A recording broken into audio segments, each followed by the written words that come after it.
Bom, na última aula a gente estava falando sobre algoritmos gulosos, né? A gente eh, viu um exemplo de problema mais em mais detalhe, né? E como provar que, que um algoritmo guloso funciona. Vocês já tinham visto alguns outros algoritmos gulosos quando estudaram grafos.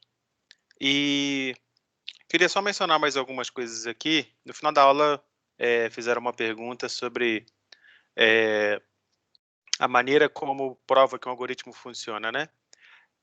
Um algoritmo guloso, em particular.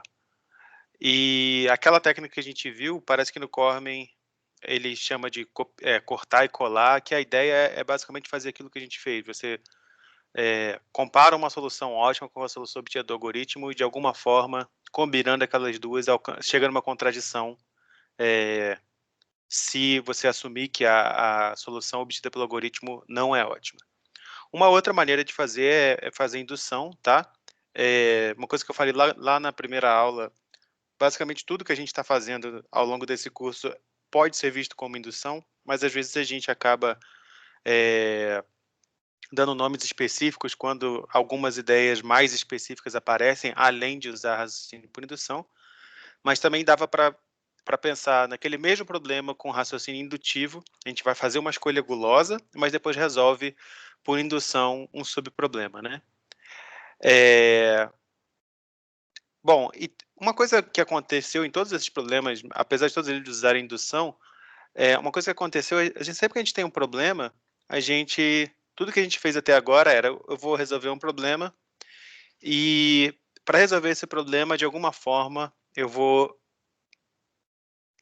fazer alguma escolha, fazer algum pré-processamento, diminuir o tamanho da instância de algum jeito e vou resolver um subproblema, tá? E esse subproblema tem tamanho menor do que o problema original, e a gente sabe que, bom, em um número finito de iterações, que é linear no tamanho da instância, se a gente sempre for reduzindo, alguma hora a gente vai chegar num problema bem pequenininho aqui, que esse a gente sabe resolver porque ele é trivial. Então, combinando tudo isso, a gente tem um algoritmo polinomial para o nosso problema. A exceção a essa regra foi o de divisão em conquista, em que, ao invés de diminuindo um subproblema, a gente às vezes criava mais de um problema. Mas esse outro tinha uma característica interessante, que era o seguinte: os subproblemas que a gente tratava, eles eram disjuntos. Então, se eu tinha um problema desse tamanho e, de alguma forma, eu estava quebrando ele em 3 partes, essas 3 partes eram totalmente disjuntas, né. Então, o que acontece é que a gente, de novo, está pegando problemas e quebrando em problemas menores, eh, mas a gente sabe que, bom, se eu tiver sempre se os subproblemas forem sempre uma fração do meu problema original, o número de vezes que a gente divide isso daqui vai ser alguma coisa que vai ser logarítmica no tamanho da instância original, né, o número de vezes que a gente divide. E aí a quantidade de trabalho que a gente faz em cada um desses pedaços também vai ser polinomial, né, isso sai aplicando o teorema mestre, por exemplo. Eh, Para alguns problemas, às vezes, a gente não consegue ser tão esperto. Para alguns problemas, a gente precisa ser, ao mesmo tempo, mais ingênuo, de tentar todas as possibilidades de algum jeito não tão ingênuo assim, mas ao mesmo tempo a gente às vezes consegue ser esperto para evitar isso, tá? Então, quando é que isso acontece? Às vezes você não consegue quebrar um problema em 2 problemas disjuntos e às vezes você não consegue reduzir o tamanho do problema. Você não tem uma escolha óbvia, no sentido de que você consegue saber qual é a escolha que você tem que fazer, como nos algoritmos gulosos, ou você não consegue simplesmente saber: "Ah, eu posso olhar para esse subproblema específico, resolver e, a partir dele, transportar a solução do problema original". Às vezes a gente precisa olhar muitas possibilidades diferentes, tá? E aí a gente corre o risco de gastar tempo exponencial, tá?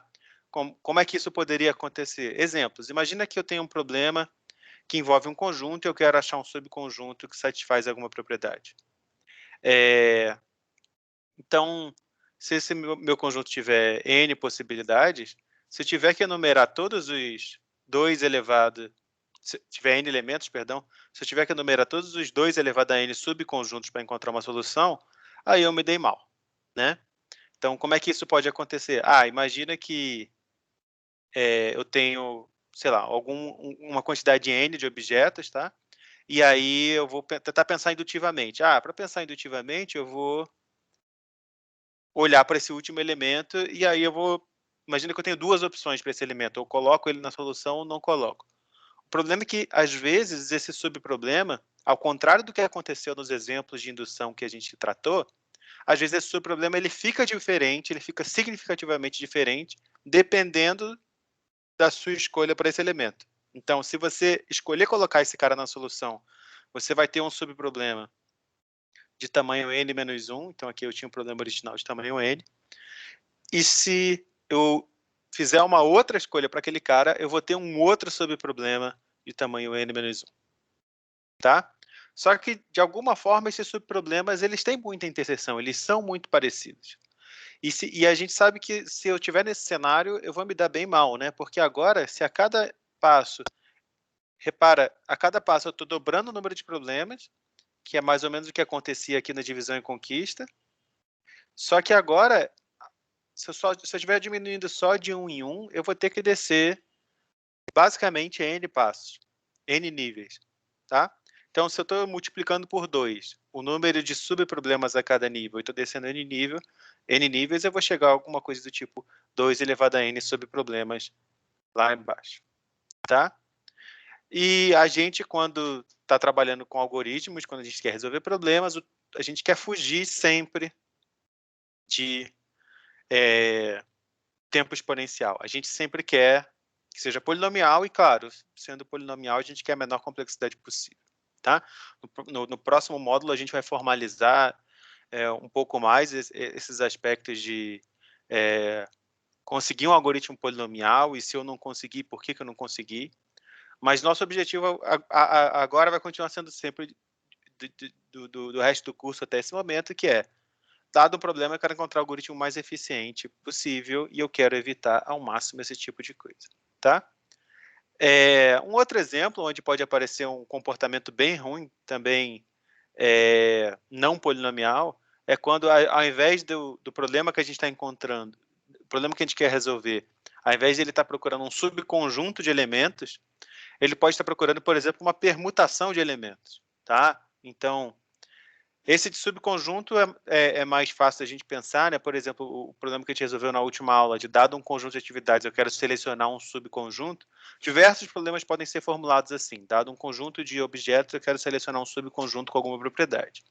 De permutação, a gente pode pensar coisas associadas à ordenação ou uma ordem de visitação de vértices no gráfico, coisas desse tipo. Então, imagina que eu tenho n elementos e aí agora eu quero encontrar uma ordenação desses elementos que diminua, por exemplo, um custo, tá?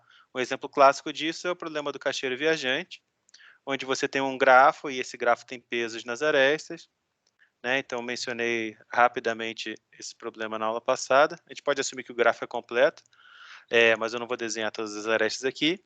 E aí eu quero encontrar uma ordem. De repente, se eu fizer essa ordem aqui, é melhor do que se eu fizer... Deixa eu colocar mais uma aresta aqui só para aparecer um outro caminho. É melhor do que se eu fizer, digamos, essa ordem aqui. Mas eu não sei qual que é a melhor, tá? E a menos que eu tenha uma ideia muito esperta, a ideia mais ingênua é testar todas, tá? Só que testar todas é muito caro, né? A gente sabe que se eu tiver n elementos e testar todas as permutações dele, eu vou ter n fatorial ordenações possíveis para esses elementos, né? E uma maneira da gente testar isso algoritmicamente eu pego o meu problema original, então eu tenho aqui n opções, e agora? Bom, agora eu tenho que escolher qual que é o primeiro elemento, por exemplo. Então, o que vai acontecer? Bom, vai acontecer que eu vou ter n subproblemas aqui, cada um deles e se eu pegar o primeiro elemento como primeiro elemento do meu conjunto como sendo o primeiro da ordenação, o segundo elemento do conjunto como o primeiro da ordenação, então eu estou chutando qual que é o primeiro elemento, tá? Só que agora eu ainda tenho, para cada um desses subproblemas aqui, n-1 elementos para ordenar, tá? Então aqui eu tive n opções, no segundo nível eu vou ter n-1 opções, e assim por diante, até o último nível que eu vou ter 1, e quando a gente multiplica tudo isso, aparece o nosso n fatorial aqui. Tá? Então, essas são duas técnicas bem padrão da gente testar todas as possibilidades para resolver um problema. E a gente não vai aprofundar muito nisso, a gente vai falar de uma técnica que tenta, de alguma forma, fazer isso, mas de um jeito bem inteligente, tá? É o nosso próximo paradigma que a gente vai ver, que é a programação dinâmica. Então, antes da gente introduzir esse paradigma de programação dinâmica,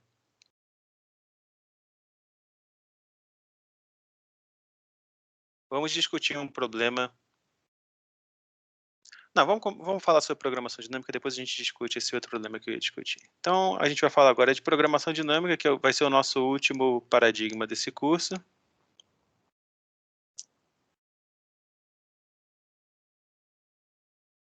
Tá, e é um nome que não diz muita coisa para a gente. Esse nome tem origem... programação igual programação linear, programação matemática. Então, vamos esquecer um pouco do nome. A ideia da programação dinâmica é a seguinte. A gente está numa situação onde a gente vai... Para resolver um problema, a gente vai ter que resolver subproblemas. E, possivelmente, a gente vai precisar resolver vários deles. Mas a gente, de algum jeito, quer ser inteligente para não resolver coisas desnecessariamente, tá? Mas como é que eu sei que eu não vou... Como é que eu sei que eu estou resolvendo coisas desnecessariamente? Um exemplo é quando a gente tem subproblemas que aparecem repetidas vezes, tá? Então, vamos fazer um desenho abstrato aqui, depois a gente vai para exemplos mais concretos. Então, imagina que eu tenho aqui o meu espaço de problemas, e aí, para resolver isso, de algum jeito eu tenho que, digamos, resolver isso daqui e resolver isso daqui. Só que para resolver esse problema roxo da esquerda, de repente eu tenho que resolver esse problema verde e esse problema verde. E para resolver o problema roxo da direita, eu tenho que resolver esse problema e esse problema. Só que repara que aqui no meio, tanto sobre o problema da esquerda quanto sobre o problema da direita, tiveram que resolver subproblemas deles, mas um desses caras coincidia, tá? Então, se a gente fosse fazer um desenho mais parecido com aquele nosso desenho de árvore, é como se eu tivesse alguma coisa assim. Eu tinha um problema que eu tive que resolver 2 problemas roxos, só que aí esse roxo daqui precisava resolver 3 subproblemas verdes, e esse daqui também precisava resolver 3 subproblemas verdes. Só que agora esses 2 caras dependem desse mesmo daqui. Se a gente não for muito esperto, o que a gente vai fazer? A gente vai resolver eles separadamente. A gente iria fazer alguma coisa, o nosso desenho mais fiel seria esse daqui. Mas se eu sei que esses 2 caras são iguais, não tem por que eu recomputar, não tem por que eu fazer uma árvore gigantesca de chamadas aqui embaixo e depois fazer a mesma árvore gigantesca de chamadas, porque afinal de contas é o mesmo subproblema. Então, se eu sei que esses caras são iguais, eu não vou fazer nada disso, eu só vou armazenar esse valor para quando eu precisar dele, aqui do lado, eu utilizar. E com isso a gente deixa de fazer um monte de coisa, um monte de computação desnecessária aqui, porque eu já sei a resposta dessas computações desnecessárias, tá? Então, se eu tivesse que explicar programação dinâmica para vocês em 2 minutos, essa seria a explicação. É basicamente isso. A gente vai resolver subproblemas, a gente sabe que pode ter repetição de subproblemas, e quando acontecer essa repetição, a gente armazena, a primeira vez que a gente calcular, a gente armazena para todas as vezes que a gente for precisar, para não ter que recalcular coisas desnecessariamente. Essa é a filosofia geral, tá? Então, tem um exemplo que provavelmente vocês já viram,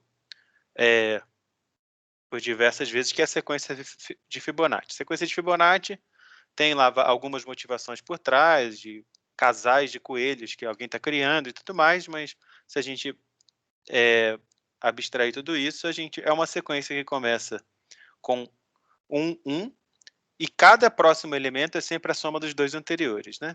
Então, o elemento seguinte é o 2, depois o 3, depois o 5, 8, 13, 21 e assim por diante. Então, o 21 é a soma do 8 mais 13. O 13 é a soma do 5 mais 8.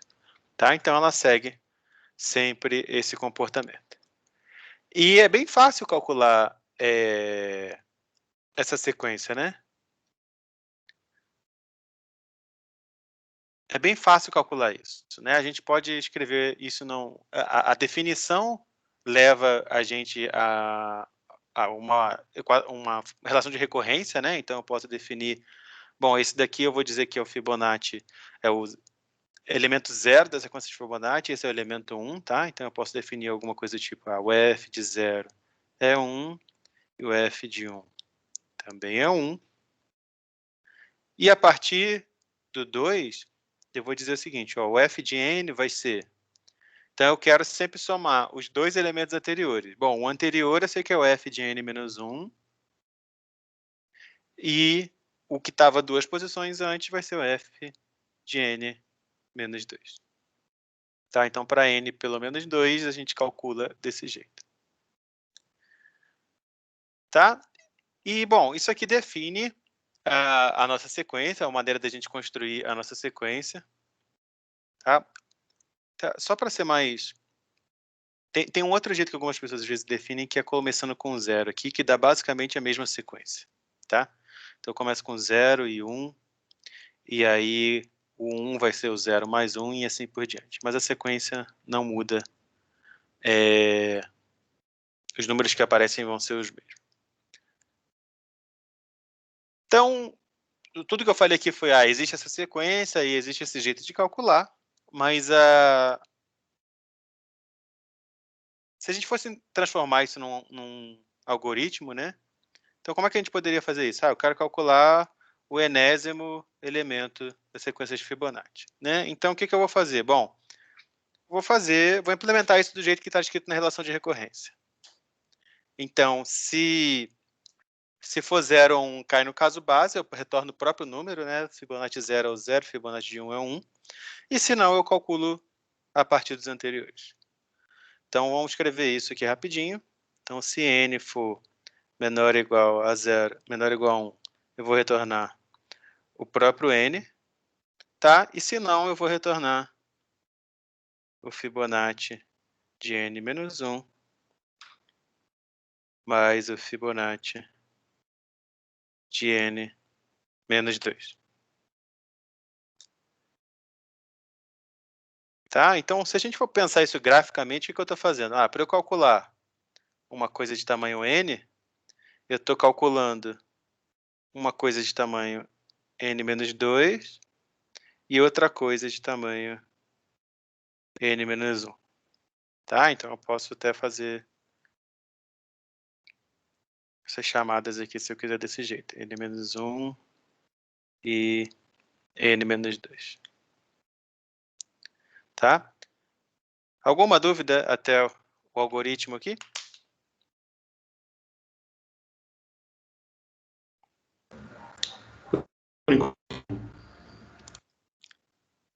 Bom, uma pergunta natural é qual é a complexidade desse algoritmo, né? E, bom, calcular a complexidade exata não está bem no escopo do que a gente quer fazer aqui agora, mas o importante para a gente é que isso daqui vai ser exponencial. Tá? Da maneira como está escrito, né, a gente pode pensar o seguinte, para eu calcular o enésimo termo da sequência de Fibonacci, eu vou ter que calcular o n menos 1. Então, agora repara que isso daqui é o tempo, tá? É o número de operações que eu estou fazendo, não é o valor da sequência. Então, T de n é o número de operações que eu faço para calcular o enésimo termo da sequência de Fibonacci. Então, a gente sabe que vai fazer alguma coisa mais ou menos assim, né? Eu vou gastar algum tempo constante para fazer uma comparação, alguma coisa assim. Mas depois eu vou ter que calcular o termo n-1 e calcular o termo n-2. Bom, eu posso usar essa própria definição só para fazer uma substituição simples aqui, né? Então, eu posso escrever alguma coisa assim, O t de n-1 vai ser basicamente t de n-2 mais t de n-3 mais algum termo constante também, tá? Então, se eu juntar tudo isso, eu vou ficar com 2 vezes t de n-2 mais T de N menos 3 mais O de 1. Tá? Que já é suficiente para a gente ver que isso daqui não vai ser muito interessante, tá? Eu vou escrever, vou dar uma simplificada nisso e vou escrever só assim. Tá? Como é que é o crescimento desse negócio daqui? Tá? A gente pode calcular na mão. Tá? Então eu sei que o T de 0 leva tempo constante, vai ser alguma coisa do tipo 1. E o T de 2? Bom, T de 2, se eu trocar N por 2 aqui, vai ser pelo menos 2 vezes o T de N menos 2, que é 0. Então vai ser pelo menos 2 vezes o T de 0. Então isso aqui é pelo menos 2. E o T de 4? O T de 4 vai ser pelo menos 2 vezes o T de 2, né? Então eu estou só usando essa desigualdade ali e estou aplicando ela de novo e de novo e de novo. Isso daqui vai dar 4. E o T de 6? Isso aqui vai ser pelo menos 2 vezes T de 4, que vai me dar 8. Então, repara o que está acontecendo aqui. O termo da esquerda, esse daqui, está crescendo linearmente, eu estou aumentando de 2 em 2, estou somando 2, tá? Mas o termo da direita, ele está sendo multiplicado por 2. Tá? Então, se a gente fizer as continhas, a gente vai ver, vai chegar numa coisa do tipo, o T de N, vamos assumir que o N é par, tá? Só para a gente pensar que é de fato uma generalização disso daqui, vai ser basicamente 2 vezes não, 2 elevado a uma função de N. Então, o que está acontecendo? Cada vez que eu somo 2, eu estou multiplicando por 2. Então, vai ser alguma coisa basicamente assim.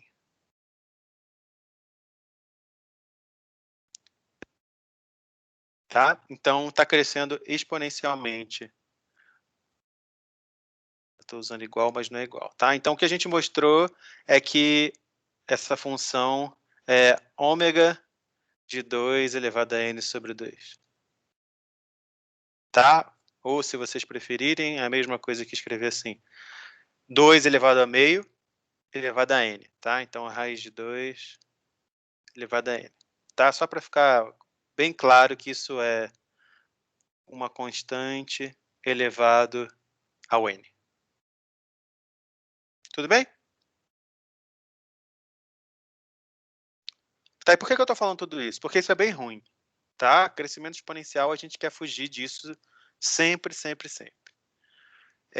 Você não vai conseguir calcular isso daqui para valores muito grandes. Tá?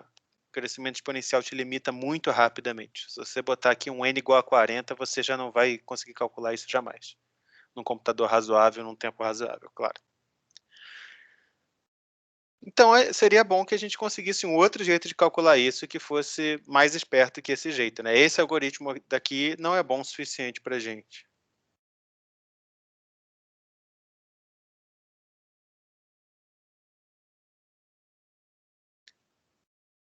Qual que é o problema desse algoritmo?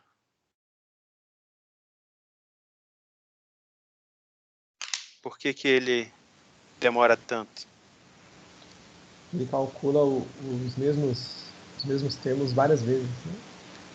Exatamente, ele calcula as mesmas coisas de novo e de novo e de novo, né? Então, imagina que a gente chamasse, eu quero calcular, por exemplo, o Fibonacci, o sexto número de Fibonacci, né? O sexto número de Fibonacci, ele ia ter que calcular o quinto número de Fibonacci e o quarto número de Fibonacci. Só que para o quinto, ele ia ter que calcular o quarto também. Olha só, o quarto aparecendo aqui e aqui. Mas se fosse só uma repetição, tudo bem, fator de 2, mas o problema é que não é, né? O problema é que isso explode aqui para baixo de novo, né? Então, se a gente for olhar, por exemplo, o 3, ele já vai aparecer mais vezes. O 2 vai aparecer ainda mais vezes, né? Então, aqui, para calcular o quarto termo de Fibonacci, ia calcular o terceiro, ia calcular o segundo, o terceiro ia calcular o segundo e o primeiro, o segundo ia calcular o primeiro e o termo 0, Tá? E aí o 1 e 0 a gente sabe que são os casos base, eles param por ali mesmo. Mas olha só quantas vezes a gente ia ter que recalcular as mesmas coisas. Tá? E assim por diante. Então, se a gente olhar para cá, esse tanto de coisa que a gente fez aqui, tudo bem, a gente precisa fazer esse tanto de coisa para calcular o f de 3. Só que agora, essa mesma subárvore vai aparecer aqui. E essa mesma subárvore vai aparecer aqui. Então, tudo isso que a gente vai fazendo daqui para baixo era desnecessário, porque a gente já sabia a resposta na primeira vez que a gente calculou o f de 3. Da mesma forma, tudo isso que a gente calculou daqui para baixo, né, tanto esse lado vermelho quanto o lado que vai aparecer, que apareceria do lado de cá, né, embaixo do f de 2, tudo isso é desnecessário, porque a gente já calculou aqui quando a gente calculou o quarto número de Fibonacci. Tá certo? Então tem muita repetição desnecessária. E aí entra a nossa programação dinâmica. Como eu falei, programação dinâmica se resume a uma única coisa, que é armazenar a solução de coisas que você já calculou para não precisar calcular de novo. É óbvio que a gente tem que pensar em como resolver o problema, como decompõe esse problema em subproblemas. Aqui, no caso do Fibonacci, é direto, porque segue da própria definição. Mas, via de regra, a gente também estava fazendo isso em todos os problemas anteriores, né? Todos os paradigmas anteriores, perdão. Quando a gente raciocina por indução, ou quando a gente faz algoritmo guloso, ou quando a gente usa divisão e conquista, a gente está quebrando o problema em pedaços. Aqui a gente também está quebrando o problema em pedaços. Só que surgiu essa sobreposição de subproblemas. Surgiu coisa que aparece aqui de um lado e também aparece aqui desse outro. Então, de alguma forma, a gente vai ser inteligente para, ok, vai aparecer isso, mas o que eu vou fazer? Eu não vou calcular coisas desnecessariamente. Não vou calcular coisas dobradas. Tá? Então, vamos ver como é que a gente pode fazer isso de um jeito um pouquinho mais esperto, mexendo nesse algoritmo. Bom, vamos olhar para o jeito que está escrito isso daqui, né? Então, eu vou calcular o f de n menos 1 e vou calcular o f de n menos 2. Eu, de fato, preciso desses valores, tá? Mas isso daqui seriam, se eu olhasse para esse desenho aqui de baixo, né, seria o f de 6, ele vai chamar por f de 5 e vai chamar o f de 4. Tudo bem, a gente pode fazer essa chamada, não tem problema. Só que quando eu chamar o f para n igual a 4, esse cara aqui, o valor do quarto número de Fibonacci, ele já foi calculado antes. Então, o que eu vou fazer? Quando eu tiver porque eu estou assumindo o seguinte, aqui, quando eu faço essa chamada, chama para a esquerda e chama para a direita, são duas chamadas recursivas, ele vai fazer primeiro a chamada para a esquerda, vai calcular tudo dali para baixo, vai voltar, e depois vai fazer a segunda chamada.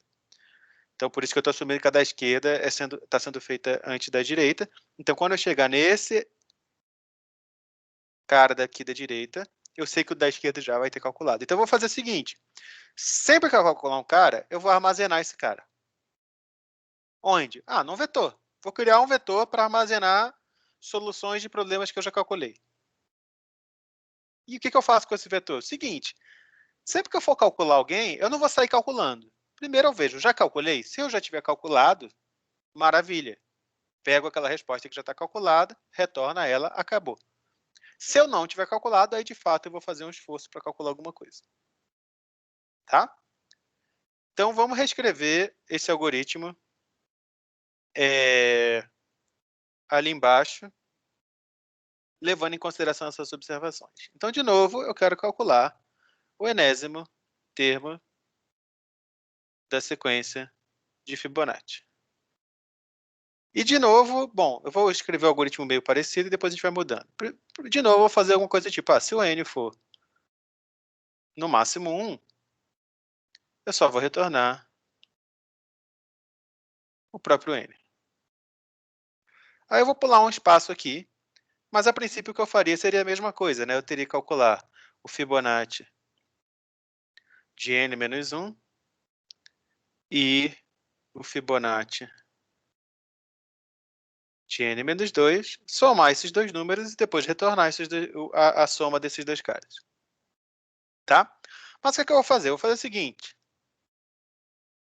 Ao calcular esse valor, eu vou guardar ele. Onde que eu vou guardar? Sei lá, num vetor. Tá? Então, vamos supor que eu tenho um vetor f E agora eu vou fazer o seguinte, ó, o f de n vai guardar na posição n o valor do enésimo número de Fibonacci. Então, uma vez que eu calculei isso, eu guardo aqui. E aí, depois eu realmente retorno esse cara.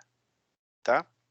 Mas para que eu estou fazendo isso? Para o seguinte, cada vez que eu tiver uma chamada de Fibonacci de n, eu vou fazer o seguinte, eu vou fazer uma verificação do tipo, ó, se eu já calculei,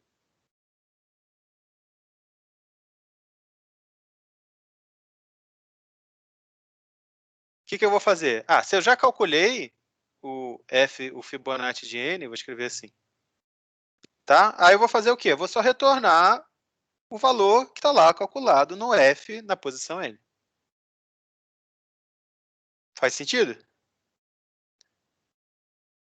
Então, de novo, se eu comentar essa parte aqui, vamos esquecer esse pedaço aqui, é o mesmo algoritmo de antes.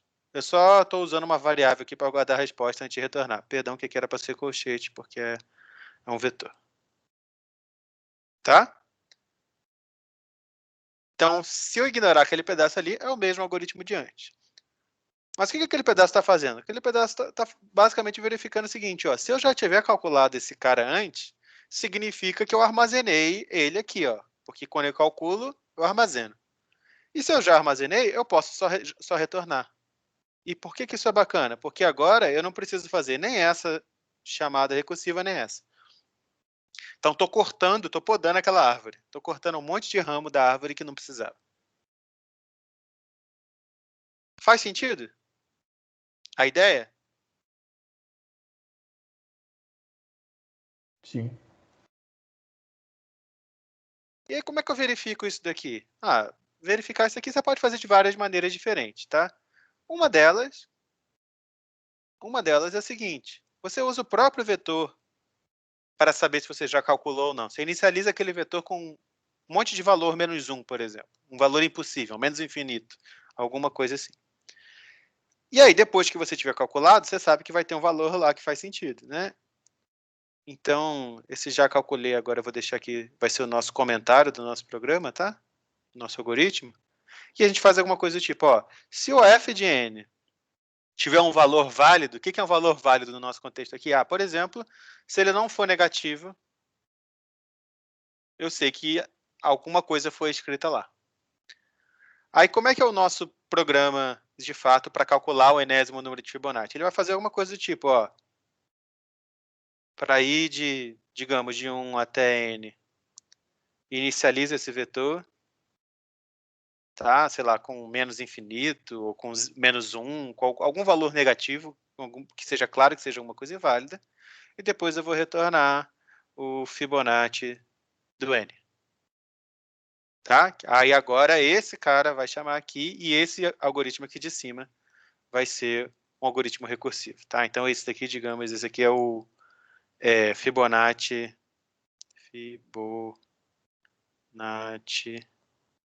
de n. Digamos que sejam esse de baixo, chama aquele de cima.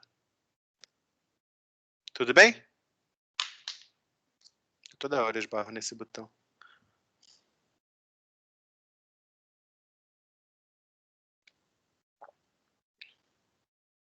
Beleza?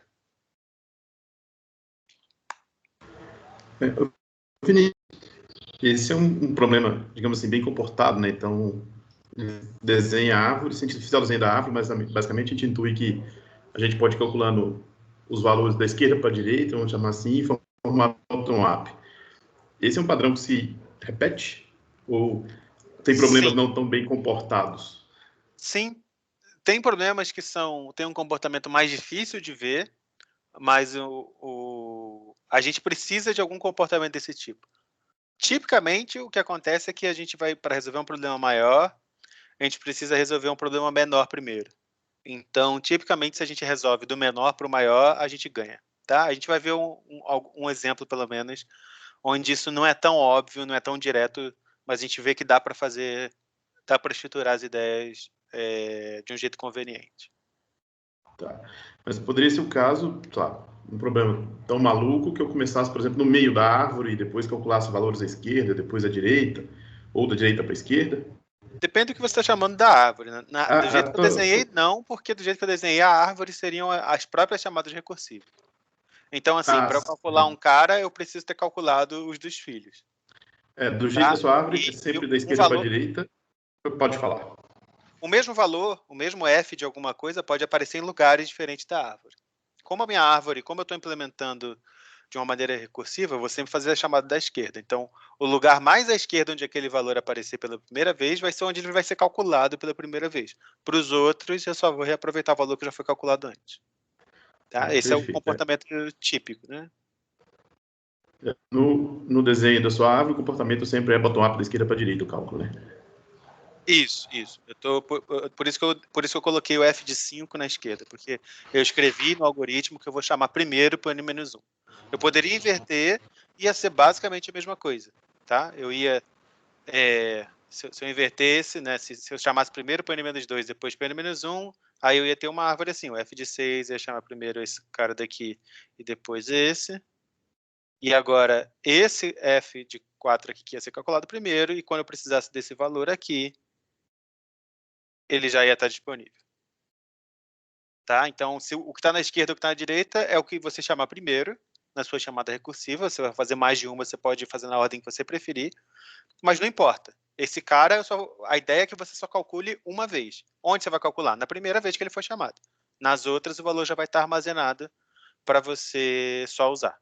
Tá? E não importa a ordem que você faça a chamada, nesse caso não vai interferir em nada na complexidade, né? Porque o número de chamadas vai ser o mesmo. Ok. Então vamos olhar para aquele algoritmo lá e vamos comparar agora o que acontece com a árvore efetivamente, né? Então fazer a mesma coisa que a gente fez antes, né? Eu vou fazer aqui a chamada para o f do 6. O 6 vai chamar primeiro para o 5. O 5, primeiro ele vai chamar para o 4. E assim por diante, até chegar num caso base, né? F de 3. Nenhum deles foi calculado, tá? Então eu estou sempre fazendo esse teste aqui. Já foi calculado? Não, não foi calculado. Então eu vou entrar nessa linha aqui e estou fazendo essa chamada recursiva, que é a primeira chamada recursiva da esquerda aqui. E aí eu vou fazendo isso, eu vou fazer para o 2.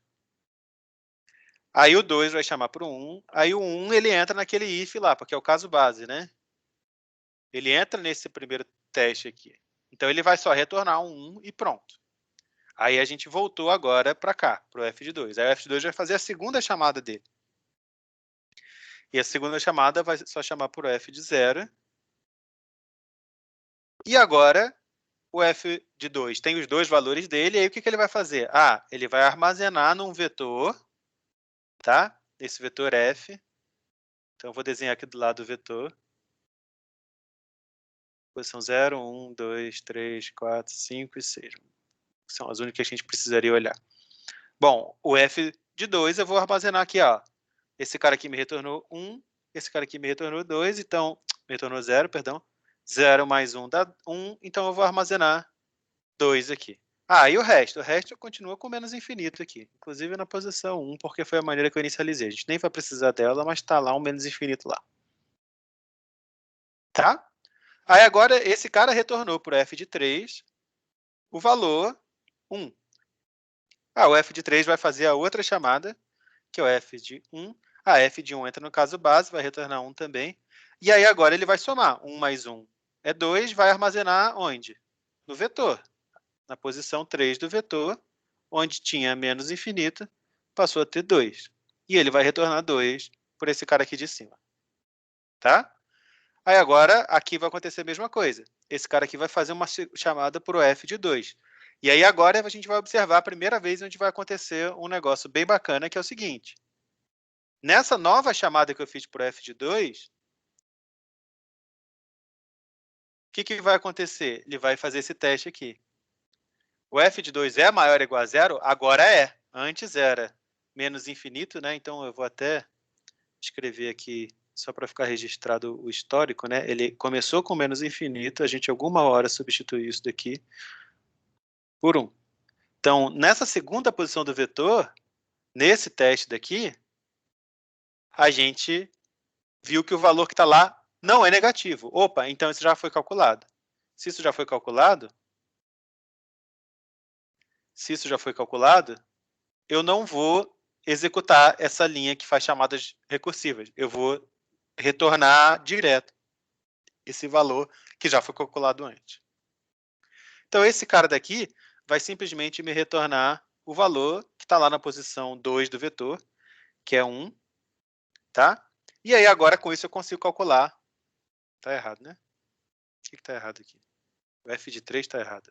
Eu escrevi 3 e a 2. E agora eu posso calcular o quarto termo da sequência de Fibonacci, né, que é 2 mais 1, eu posso calcular 3, vou armazenar no vetor lá 3. E aí agora, de novo, aqui, o que vai acontecer aqui em cima? Eu estava calculando o f de 5, fiz a chamada para 4, vou fazer a chamada para 3, mas de novo eu vou entrar naquele if lá, né, porque o vetor fzinho na posição 3 tem um valor lá não negativo. Então, eu só vou olhar o valor que está lá, que é 2. Já posso calcular o f de 5, que é 5. Tá? Retornei lá para o f de 6. O f de 6 vai fazer a chamada aqui para a direita. Esse cara já foi calculado, está lá armazenado. Esqueci de anotar o f do 5 aqui.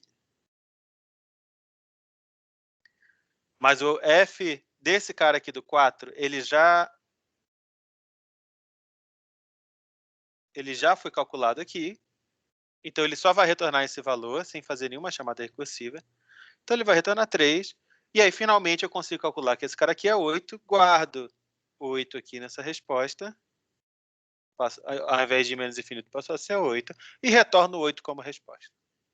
Tá? Então, repara, a gente deixou de calcular um montão de coisa aqui para baixo, deixou de calcular um montão de coisa aqui para baixo, deixou de fazer duas chamadas aqui. Então, para eu calcular para o 6, basicamente, o que eu estou fazendo? Eu estou calculando para o 5. Para calcular para o 5, eu estou calculando para o 4 e assim por diante. Então, eu vou ter que calcular para todo mundo pelo menos uma vez. E cada outro cara apareceu aqui mais uma vez, né?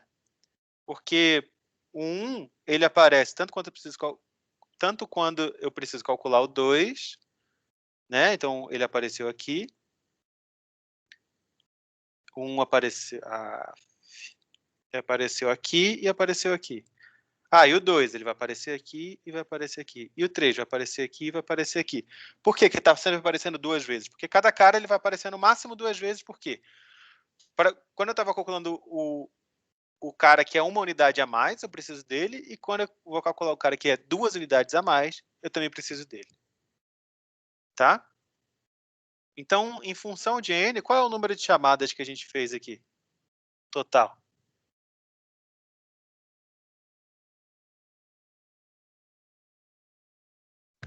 (2n). A gente vai fazer no máximo 2n chamadas aqui. Tá? E cada chamada a gente gasta tempo constante, ou seja, a gente vai gastar tempo O de n para calcular isso daqui. Então, a gente saiu da coisa que é o pior do mundo, que é exponencial, para uma coisa que assim, é basicamente o melhor do mundo. Tá? Quando a entrada em tamanho n, não é o caso aqui, mas não vou entrar nesse mérito. Mas a gente conseguiu fazer um algoritmo linear, passou para um algoritmo que é super rápido. Tá? Aumenta o n de uma unidade, aumenta uma unidade no tempo proporcionalmente. Tudo bem? Então, o segredo aqui foi o quê? Calculei alguma coisa? Essa coisa eu posso precisar depois, não é? Então, o que eu vou fazer? Vou armazenar aqui nesse vetor. Para quê? Para a próxima vez que eu precisar calcular, eu vejo se já foi calculado antes. Se já foi calculado antes, eu só retorno o valor aqui e economizo um tempão por causa disso. Perguntas? Vinícius, eu queria compreender melhor a definição de subproblema aí. Deixa eu dizer qual é a minha dúvida.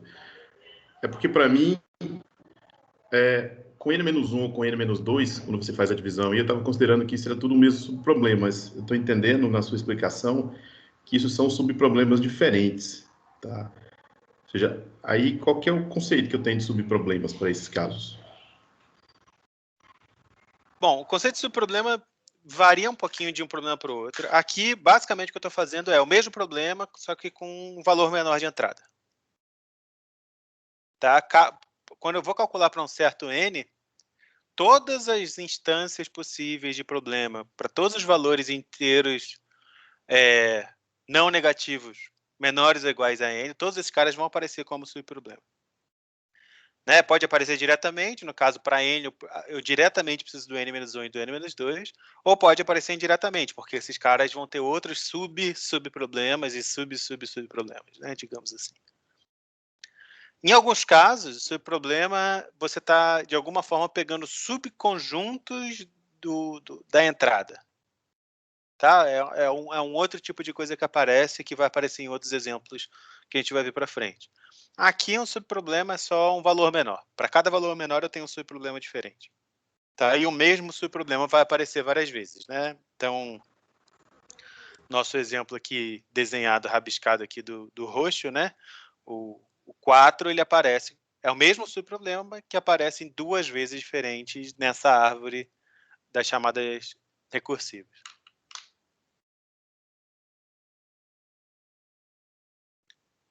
Bom, então eu afirmei aqui que a gente vai fazer no máximo 2n chamadas olhando para a árvore, mas vamos tentar entender isso olhando para o algoritmo. Tá? Vamos tentar analisar a complexidade olhando para o algoritmo. Qual é o jeito, digamos assim, que pareceu chutado, né? Eu fiz o desenho, 2n, deu para 6, pareceu que era isso, então vai funcionar sempre. Então vamos fazer isso aqui um pouquinho mais direitinho. Então, qual que é a ideia? Bom, a ideia é a seguinte, vamos olhar para cada linha do nosso código, quantas vezes ela pode ser executada, tá? Então, em particular, essa linha aqui é uma linha muito importante. A linha onde a gente faz as 2 chamadas recursivas, ela é uma linha do nosso código muito importante, porque cada vez que a gente está fazendo essa chamada, a gente está executando essa linha, a gente está fazendo 2 chamadas. Então, a primeira pergunta é, se eu chamei esse problema para um certo n, tá? Então, esse n pode ser 6, igual no nosso exemplo, ou pode ser 1000, ou qualquer outro número que a gente queira. Quantas vezes essa linha daqui vai ser executada?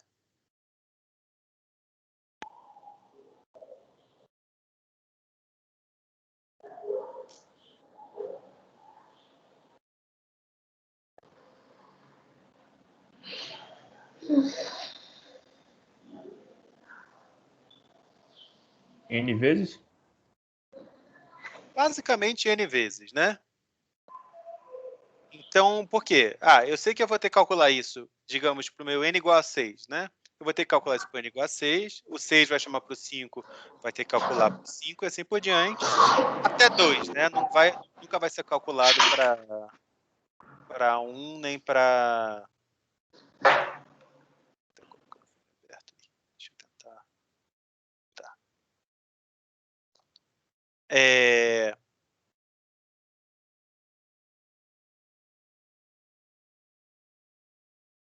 Então, vai ser, se a gente quiser ser mais preciso, vai ser n-1 vezes, tá? Mas, basicamente, essa linha vai ser executada θ de n vezes. Não, vamos colocar o valor exato. Tá? Vamos colocar o valor exato, porque aqui a gente consegue calcular fácil, então vamos... Essa linha vai ser calculada n-1 vezes. Vai ser executada n-1 vezes. Tá? Ela vai ser executada para n igual a 2, 3, 4, 5, até o seu n. Tá? Por que é só n-1 vezes? Então, no total, eu estou dizendo que ela vai ser executada n-1 vezes, porque para cada n, ele só vai entrar aqui uma vez. Porque se eu fizer uma outra chamada dessa função fib para o mesmo n de novo, como esse cara aqui, f de n, já vai ter sido calculado, então, das próximas vezes, ele vai entrar nesse if aqui em cima, e se ele entrar nesse if aqui em cima, ele sai nesse return antes de chegar naquela linha crucial ali da gente. Tá?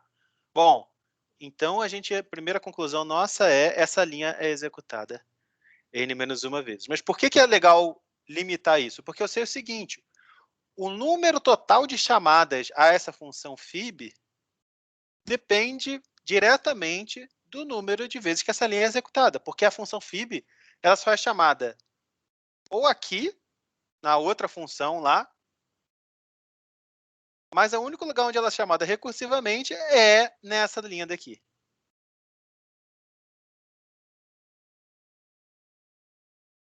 Certo? Então, qual é o número de vezes que a função fib vai ser chamada? A função fib vai ser chamada... Deixa eu escrever em vermelho aqui em cima. Cada vez que eu executo aquela linha, eu faço 2 chamadas. Então, vai ser 2 vezes n menos 1 vezes, né? 2 vezes n menos 1, porque a gente sabe que ela é executada n menos 1 vez. Mais 1, né? Porque, bom, tem essa chamada externa daqui. Perdão, aqui não. Essa chamada externa aqui. Tá? Então, isso aqui dá esse mais 1 aqui de cima. Tá? Então, o número total de chamadas é 2n menos 1. Mas em cada chamada, tudo que eu faço é constante. Tá? O que eu faço dentro daquela chamada é constante. É fazer comparação e retornar valor. Tá? Então, a gente sabe que o nosso algoritmo vai ser θ de n. Tudo bem?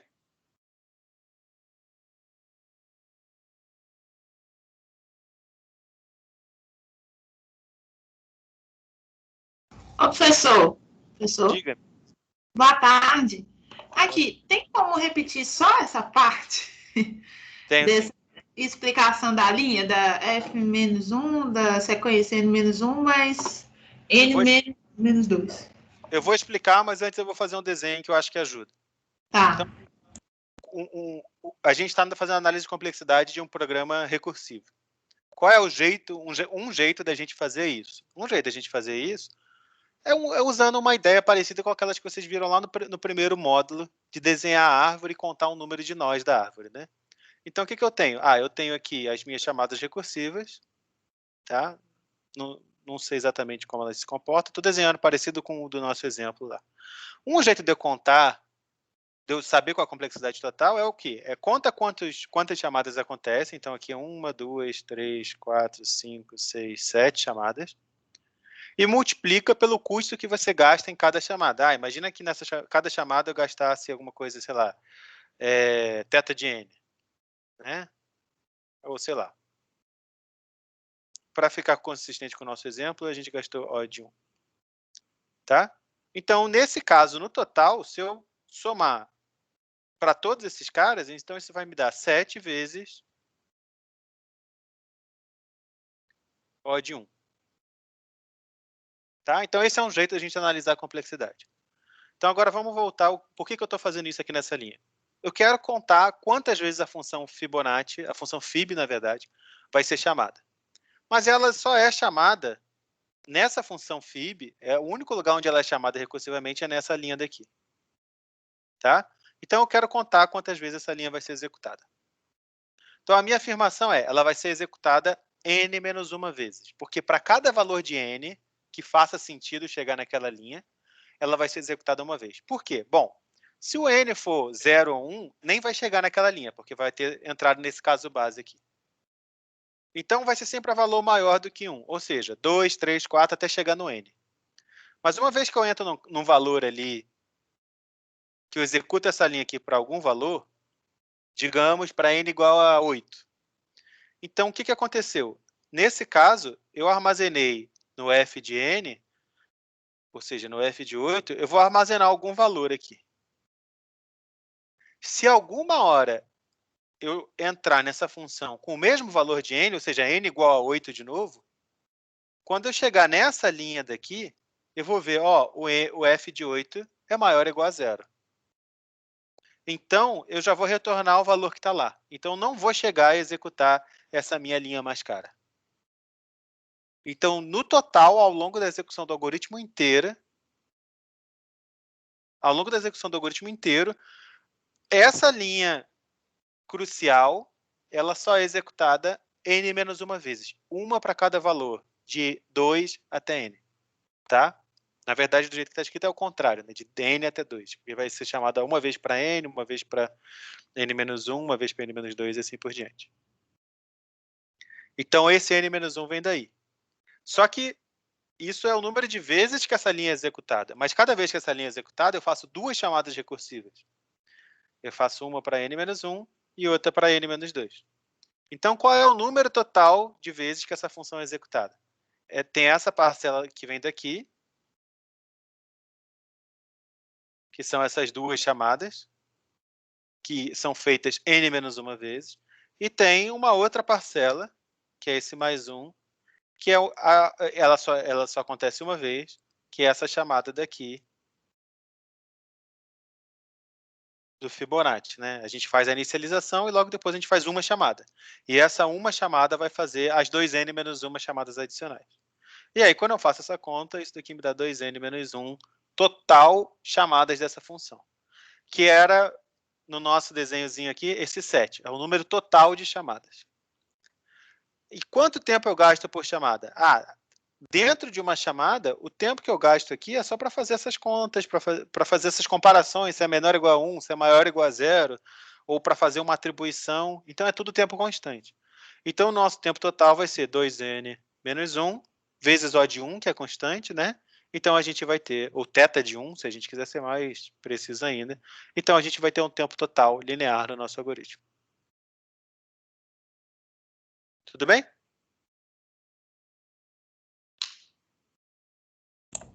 Sim, deu para entender.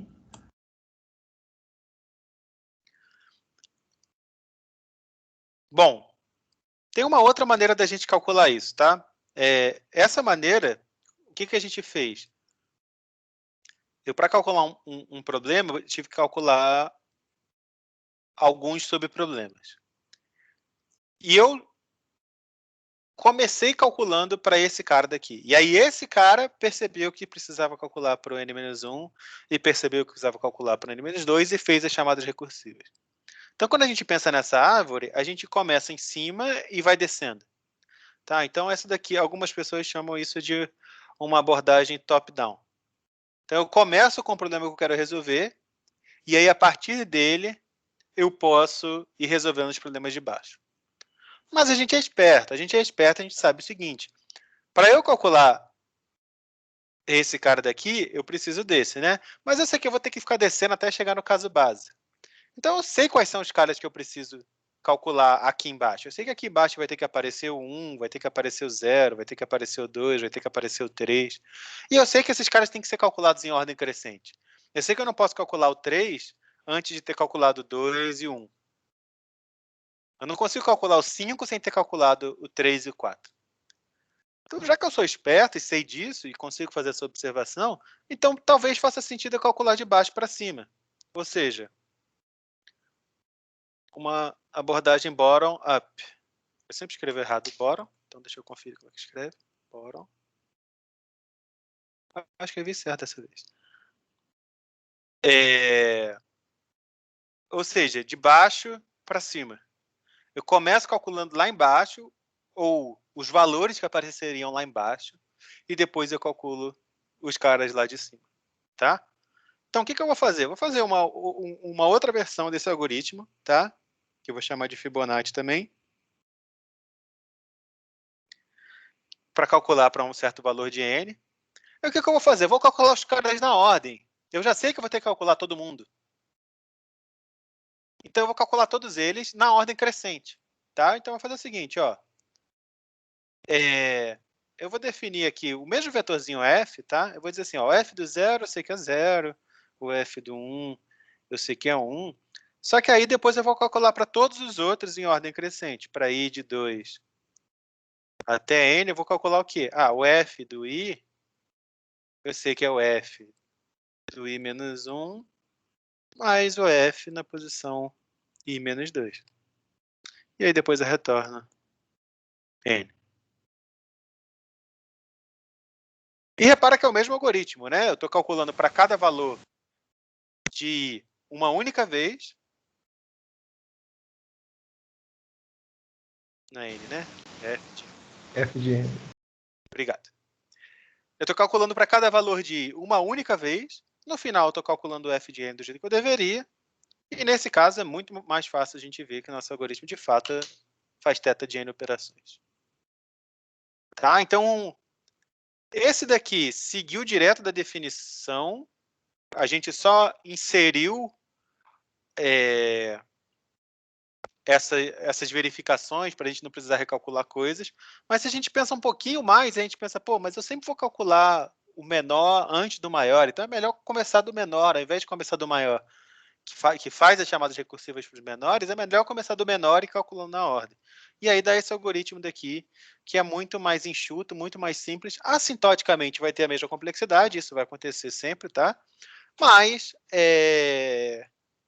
ou pelo menos nos exemplos mais comuns, tem uns exemplos exóticos que pode dar diferente. Mas nossos exemplos mais comuns aqui, a complexidade vai ser a mesma, mas esse algoritmo aqui é muito mais simples e na prática, na maior parte dos casos, ele vai ser mais rápido também, se você for executar, né? Apesar de ter a mesma complexidade assintótica, a constante desse vai ser menor, porque as operações são super simples, não tem chamada de função, não tem que ficar toda hora testando se é menor ou igual a zero, nem nada desse tipo, tá? Então, primeiro a gente viu uma abordagem top-down, que segue direto a definição do problema, e agora a gente fez a abordagem bottom-up. Tudo bem? Professor, A gente, em geral, não vai fazer os dois, tá? Para a gente economizar tempo e conseguir ver mais exemplos, mas é importante a gente conhecer essas duas maneiras de pensar. professor, Diga. nesse bottom-up que o senhor criou, o último, se em vez de armazenar num vetor, eu colocasse duas variáveis anteriores, isso seria da programação dinâmica? Seria. Fibonacci. Então, se você quiser economizar memória, né, você pensa assim, aqui eu estou gastando θ de n de memória, mas eu posso querer armazenar só uma quantidade constante de memória, né?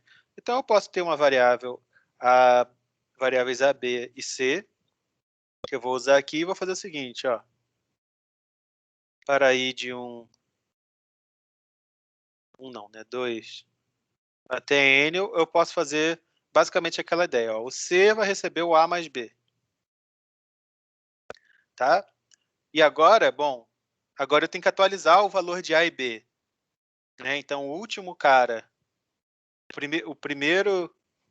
o último cara era o B e o penúltimo era o A. Né? Então, eu tenho que fazer isso ficar consistente. Então, o A vai passar a ser o B e o B vai passar a ser o C. Tá? Se você for rodar isso daqui, você vai ver que vai fazer basicamente, a menos que eu tenha errado alguma bobagem, acho que não, vai fazer exatamente a mesma coisa e no final você retorna o C. Tá? Então, esse daqui vai ter a mesma complexidade de tempo, só que ele usa espaço constante. B teria Tá? que ser Mas no fundo é o com mesmo Windows, né? algoritmo. Oi? B teria que inicializar com Windows. Exatamente. Obrigado.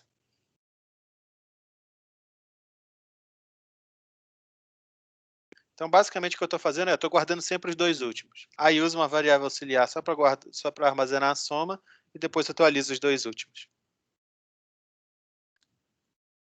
Então, também é programação dinâmica, porque a gente está armazenando os subproblemas.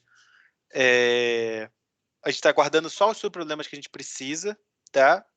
Então, repare que eu sempre precisava de 2 anteriores, então eu estou guardando só 2. Dá para generalizar isso, tá? Imagina que eu quisesse calcular agora uma função f, que para calcular para o n eu preciso do n-3 e do n-5. Então, a princípio, eu ia precisar de 5 variáveis, porque eu tenho que sempre guardar os 5 caras anteriores, mas dava para também usar espaço constante para calcular isso. E depois eu ia conseguindo reaproveitar essas variáveis, então dá para economizar espaço desse jeito, sim.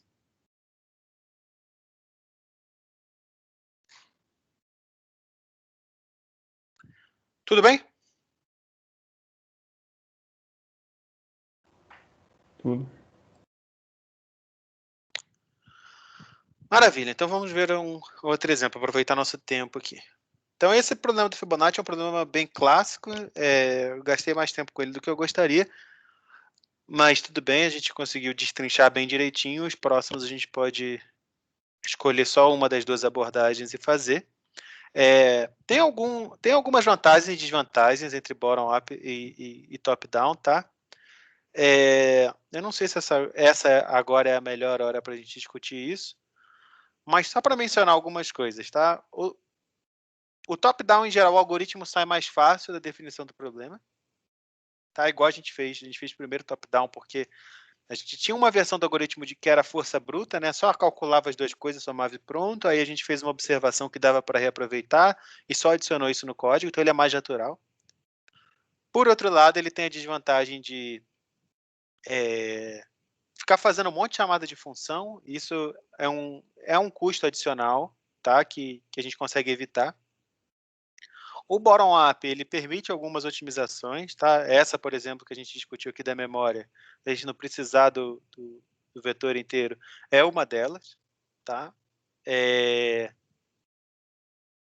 o top-down, em alguns casos, ele pode ser interessante quando a gente não sabe exatamente quais são os estados que a gente precisa calcular e, em particular, a gente não precisa calcular todos os subproblemas possíveis. Aqui a gente sabia que para calcular o Fibonacci de N, eu tinha que calcular o Fibonacci de 1, 2, 3, 4, 5, 6, 7, até o N. Eu sabia que eu precisava calcular todos. Então, aqui, tudo que a gente está calculando nessa versão bottom-up tem que ser calculado mesmo. Eu não consigo evitar, usando essas ideias que a gente está usando aqui. Existem problemas onde isso não é verdade. Existem problemas onde você não vai calcular todos os subproblemas possíveis menores do que o seu problema original.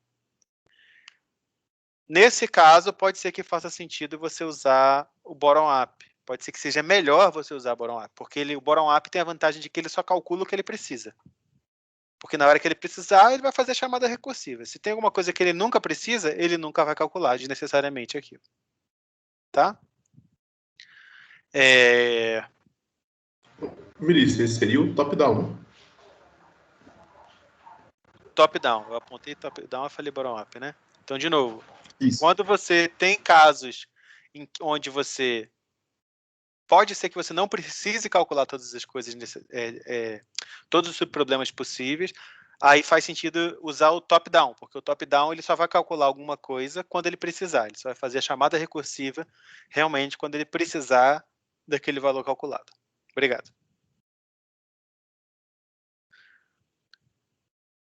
Então vamos falar de um problema clássico e falar de algumas versões dele, do problema da mochila. Tá? Que também vai ter em qualquer livro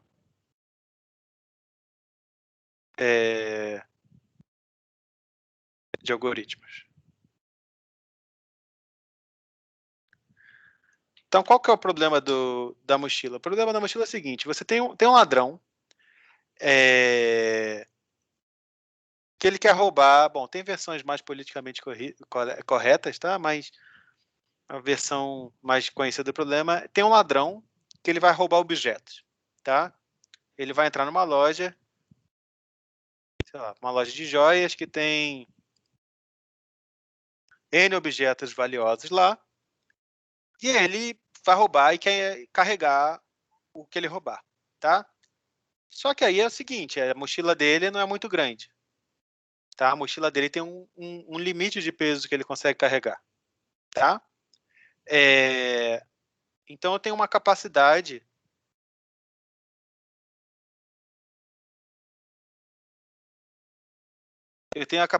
C, que é o máximo que cabe na mochila dele, tá? E aí os objetos, eles têm duas características que são importantes para o problema. Uma é o peso e outra é o valor, tá? Então a gente tem aqui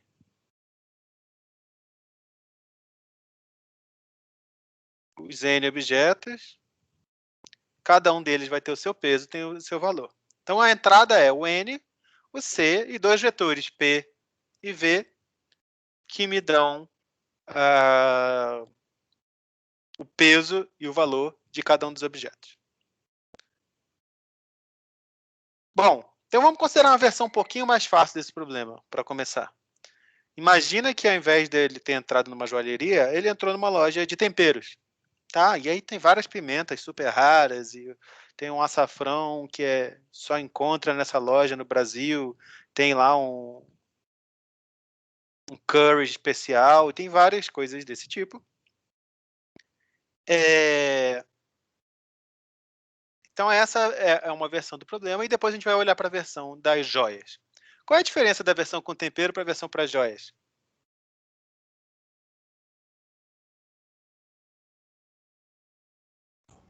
O tipo da mercadoria, sei lá, o peso, alguma coisa assim, não? Além do tipo. O Ah. que uma joia tem de peculiar que o tempero tem de diferente? Ué, a joia tem um valor maior, não? Ah, depende do tempero e da joia. É. O tempero, eu posso pensar o seguinte, ó, ele está num potinho lá, né? Mas eu posso pegar um pouco de tempero, não preciso pegar o pote inteiro. A joia não, a joia ou eu pego ou eu não pego. A joia não faz sentido, ó, vou pegar esse colar de diamante aqui, vou arrebentar ele no meio porque minha mochila está muito cheia. Se eu botar ele inteiro, vai ficar pesado. Vou arrebentar o colar de diamante e botar. Se arrebentou o colar, vai estragar o valor total da joia. O tempero não, né? Eu posso pegar, esse pote aqui é de 1 tonelada. Beleza, eu vou pegar, vou fracionar ele aqui, colocar num saco aqui o quanto que eu consigo carregar, e aí esse saco eu coloco dentro da minha mochila. Tá? Então, tem uma versão desse problema que é a versão padrão é a versão que o pessoal chama de 0,1, ou seja, para cada objeto ou eu pego ou eu não pego, tá? Então 1 é se eu pegar e 0 é não pegar. E tem a outra versão do problema, que é a versão fracionária.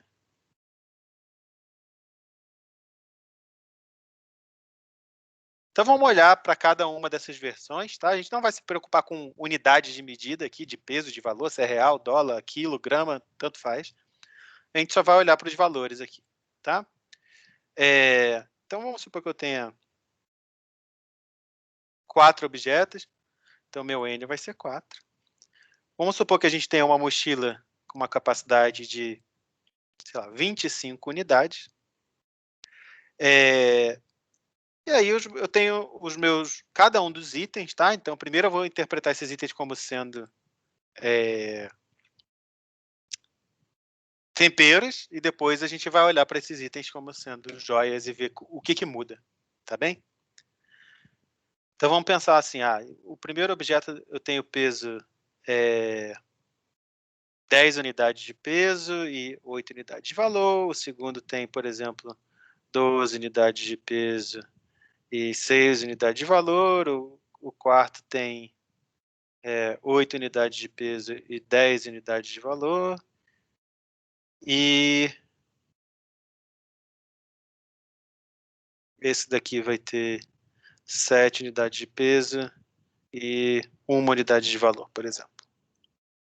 Tá? Na versão fracionária, o que eu quero fazer?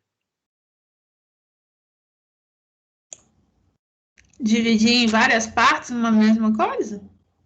Ou não? Eu posso querer dividir. Mas pensa só, eu quero levar, eu sei que eu tenho o meu limite está no peso, mas eu quero maximizar o maior valor possível.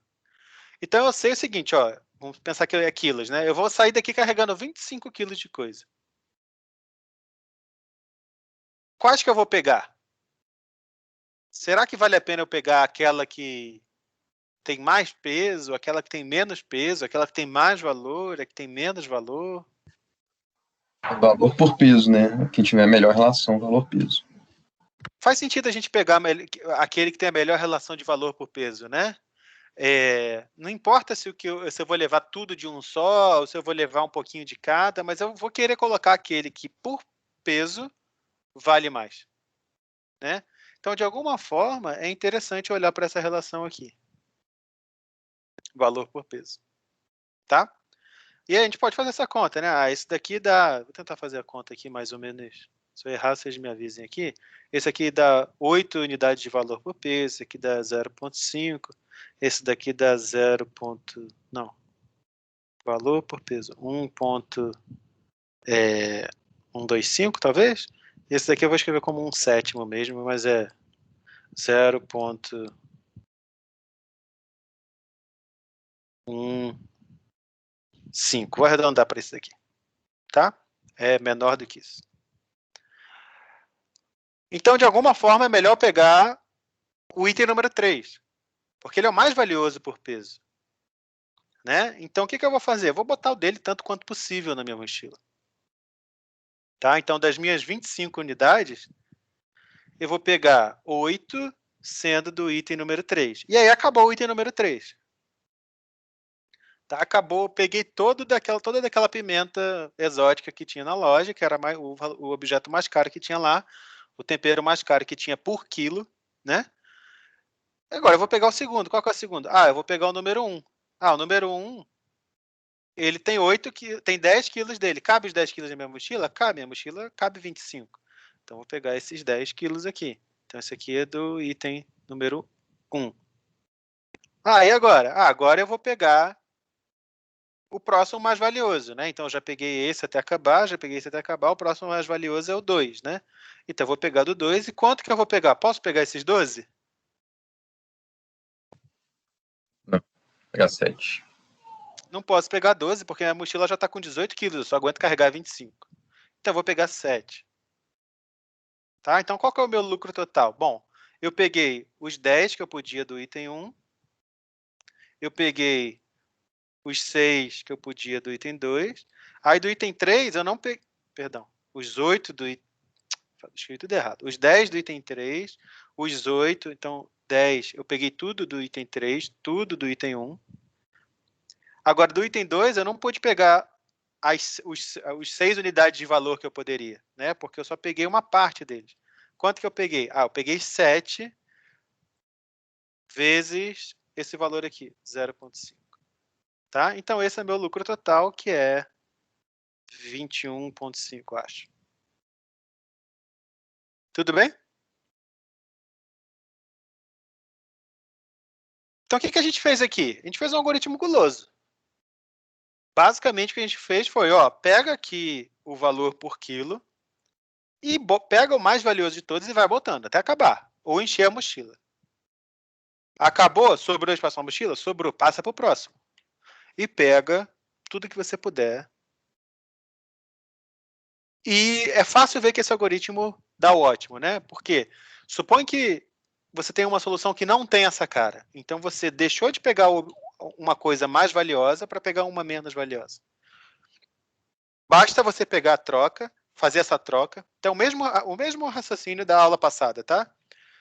Pega uma solução ótima. Se a solução ótima usar uma coisa que não é a que tem o melhor peso por quilo, então ela deixou de pegar alguma que tem o melhor peso por quilo, você faz essa troca, você melhora o ótimo, mas isso é um absurdo.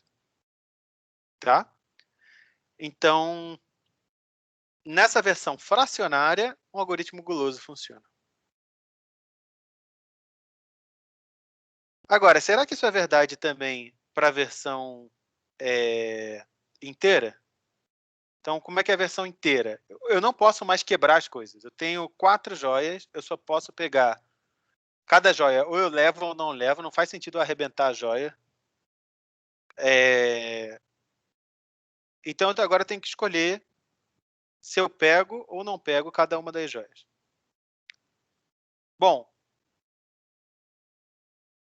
para esse exemplo aqui, eu poderia tentar usar a mesma estratégia e ia dar uma solução boa, muito provavelmente. Mas vamos construir um outro exemplo agora, que esse exemplo eu fiz com os valores para ficar fácil fazer a divisão, tá? Vamos pegar agora os valores onde a gente não vai fazer a divisão.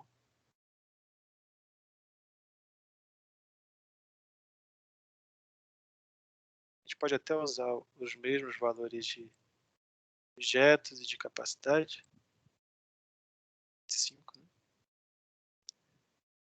Agora, o que acontece? Às vezes, você tem um objeto que ele tem até a melhor proporção, só que ele tem a melhor razão de valor por peso. Só que ele pode ocupar muito da sua mochila e te impedir de pegar outras coisas. Tá? Então, vamos supor, pegar um exemplo bem bobo. Imagina que eu tenho um primeiro objeto aqui, que ele ocupa... daqueles 25, ele ocuparia, sei lá, 18.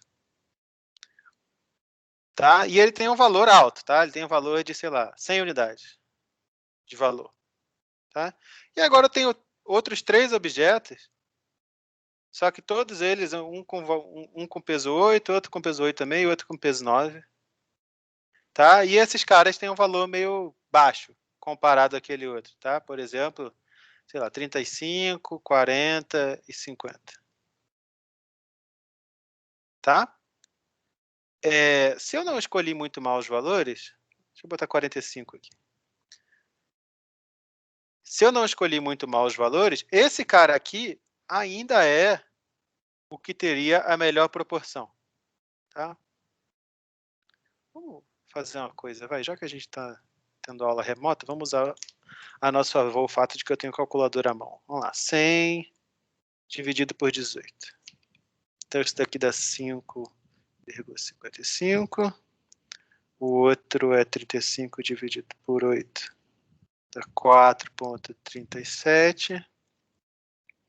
O outro é 40 dividido por 8. Dá 5. Esse eu saberia fazer de cabeça, né? Esse aqui também dá 5. Também sei fazer de cabeça. Então, se a gente fosse tentar usar a mesma estratégia, eu ia começar pegando o primeiro objeto. Certo? Porque ele é o que dá o maior valor por unidade de peso. Só que aí, se eu colocar esse primeiro objeto, ele está ocupando 18 unidades da minha mochila. Qual o próximo objeto que eu pego? Eu vou tentar pegar um desses aqui, que são os próximos nessa ordenação. Mas eles não cabem mais na minha mochila, porque o primeiro objeto ocupou espaço demais. Tá? Então vai para o próximo. Esse daqui também não cabe na minha mochila. Então aquele objeto era tão grande que, ao pegar aquele cara, eu deixei de pegar outras coisas. Eu fui impedido de pegar outras coisas. Tá? Mas, por outro lado, então, se eu pegar só o objeto 1, eu vou ter um lucro de 100 unidades, mas se eu pegar os objetos 2, 3 e 4, os 3 cabem simultaneamente na mochila, eles dão 25 quilos certinho, tá? Só que quando eu pego os 3, o meu lucro é de 120 unidades de dinheiro. Tá? Então, nesse caso, ser guloso não é a melhor estratégia. Tá? Mas de repente eu escolhi mal a estratégia gulosa, né? De repente a proporção não é a melhor estratégia. Pode ser que não, mas aí, se você for tentar por peso, pega o maior peso primeiro, ou o menor peso primeiro, ou o maior valor primeiro, ou o menor valor primeiro. Sempre vai ter uma entrada que vai quebrar qualquer uma dessas estratégias que você tem que pensar. Tá? É fácil construir contra-exemplos para qualquer uma. Para qualquer uma dessas estratégias. Tá? Esses daqui já vão quebrar a maior parte deles. Tá? Esses dois aqui, se você for pegar pelo menor valor, que não faz muito sentido, né? Mas você vai sempre querer pegar esse item 4 aqui e isso vai ser muito ruim. Se eu for pegar pelo maior valor ou pelo maior peso, você pegaria de novo esse cara daqui e a gente já sabe que pegar o primeiro elemento não é uma boa ideia. Tá? Se você for pegar pelo menor valor, essa escolha do item 4 aqui no exemplo anterior também se daria uma escolha bem ruim. Então, qualquer estratégia gulosa é fácil a gente encontrar um contra-exemplo. Então, a gente tem uma diferença bem grande aqui entre a versão fracionária, onde eu posso pegar, ou eu pego o item inteiro, ou eu posso pegar só uma parte, posso pegar, tá sobrando um pedacinho aqui da mochila, bota um pouquinho disso daqui, mesmo que não dê para levar tudo. O algoritmo guloso funciona numa boa. E tem a outra versão, que é a versão 01, que agora é cada objeto ou eu pego ou eu não pego. Eu não tenho opção de pegar só um pedaço do objeto. E essa versão, o algoritmo guloso não vai funcionar, então a gente vai precisar de uma estratégia mais esperta. Tudo bem? Alguma dúvida aqui?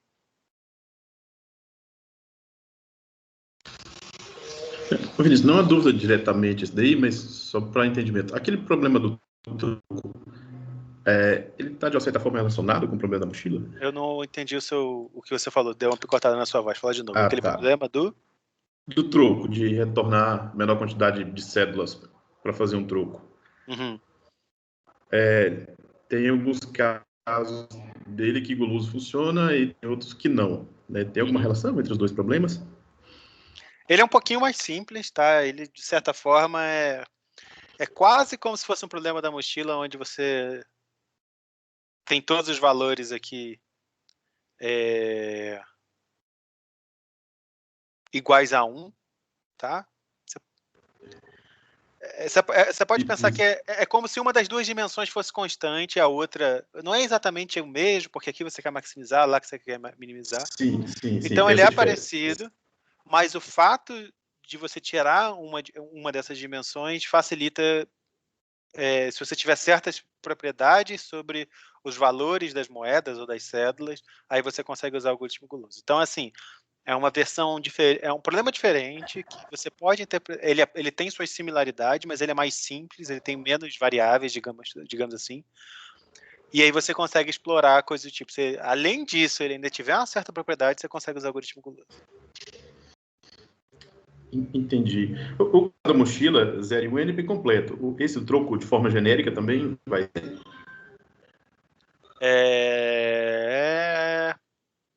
Sim.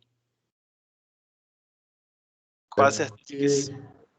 Sim, eu estou perguntando porque Eu a posso própria... pensar com calma depois para a gente economizar tempo da aula, mas eu tenho quase certeza que sim. Não, sim. Era só, se tivesse uma resposta... Se você já tivesse a resposta imediata, mas fiz o mesmo raciocínio que você fez aí, considerando que uma dimensão tudo é 1, eu imagino que isso é uma redução. Claro que tem que ajustar a questão de maximizar e minimizar. Bom, a gente está chegando perto do final da aula, então não vai dar para a gente ver em todos os detalhes a solução desse problema, mas eu queria pelo menos discutir um pouquinho só para adiantar aqui. Então vamos lá, a gente tem os nossos objetos, né? E aí eu vou pensar que, só para a gente ter um desenho parecido com o que a gente faz para outros problemas, eu posso pensar que os meus objetos estão aqui num vetor, tá? E aí cada objeto vai ter o seu peso e o seu valor. E, a princípio, eu não vejo uma solução muito simples para esse problema que não seja testar tudo. Tá? Se a gente sabe que estratégia gulosa não funciona muito bem, a princípio o que a gente pode fazer é testar tudo. Testar tudo como? Eu vou ver o que acontece se... Eu quero escrever esse problema em função de problemas menores. Tá? Então, se eu tenho essa lista de objetos e uma certa capacidade C aqui, eu tenho duas opções. Eu posso pensar que eu tenho duas opções para o último elemento, por exemplo. Eu sei que ou o último elemento está na solução, ou o último elemento não está na solução. Tá? Que é aquela forma de pensar parecida com o que a gente mencionou lá no início da aula, de tentar listar todos os subconjuntos. Cada objeto, ou ele está, ou ele não está na solução, então eu posso tentar fazer isso. Tá? Então vamos pensar o seguinte, se o enésimo elemento, a gente está olhando para o último elemento, só para a gente sempre ter a mesma estrutura de 1 até um certo valor. Tá? O conjunto de elementos que a gente ainda tem na solução vai do 1 até um certo valor. Então, se esse cara não está na solução, então n não está na solução. Então, o que eu tenho que fazer? Eu tenho que resolver exatamente o mesmo problema. Tá? O melhor que eu posso fazer é resolver o mesmo problema, só que olhando só dos elementos 1 até o elemento n-1 para essa mesma mochila de capacidade C. Tá? Então, imagina que eu tenho uma caixa preta. Tá? Então, agora o ladrão foi roubar a loja e levou um vidente junto com ele. Aí chegou para o vidente e falou assim, esse objeto aqui vale a pena? Ele falou para você, não. Então, tá bom. Então, agora eu já sei que o elemento N, eu não preciso me preocupar com ele, porque eu sei que não vale a pena. O melhor que eu posso fazer não inclui esse cara. E aí eu vou resolver o melhor olhando só para os N-1 primeiros objetos. Tá? Qual é a outra opção? Imagina que agora, por algum motivo, eu sei que o elemento N está na solução.